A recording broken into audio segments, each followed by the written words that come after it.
Man charged with murder of 5-year-old Australian Indigenous girl. The man was also charged with 2 other offences and is to appear in court in Darwin on Tuesday, police said. Police in Australia's Northern Territory say they have charged a man with murder in the killing of an Indigenous girl, days after the 5-year-old's death sparked protests in an outback town. Jefferson Lewis, 47, was also charged with 2 other offences that cannot be publicly disclosed for legal reasons over the killing of Kumanjayi Little Baby, the name by which the victim is known in line with Indigenous custom, police said in a statement on Sunday. This is a horrific event and a horrific set of circumstances, and our thoughts remain strongly with the family, Northern Territory Police Commissioner Martin Dole said in televised remarks from Alice Springs. Lewis was charged on Saturday evening and will appear in court in the territory's capital, Darwin, on Tuesday, police said. The girl's killing sparked protests by roughly 400 Indigenous people near Alice Springs late on Thursday following the capture of the suspect after he was found and beaten unconscious by locals. Lewis has passed convictions for physical assault and had recently been released from prison.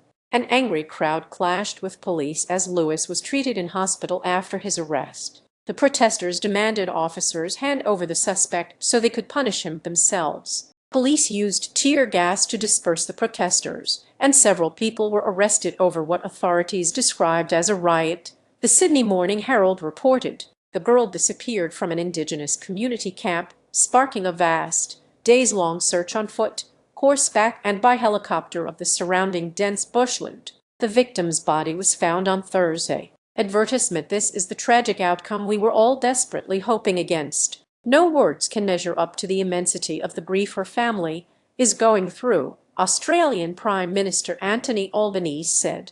Robin Granitz, a spokesman for the family and an elder of the Walpiri Indigenous group, said in a statement, "It is time now for sorry business to show respect for our family and have space for grieving and remembering." Australia has struggled for decades to reconcile with its Indigenous people, who have inhabited the land for about 50,000 years and were brutally suppressed during British colonial rule. Indigenous Australians account for 3.8% of the population and face discrimination, poor health and education outcomes, and high incarceration rates. Thousands, including the victim and her family, live in camp communities where housing and services are often inadequate. A fifth of Alice Springs citizens are Indigenous.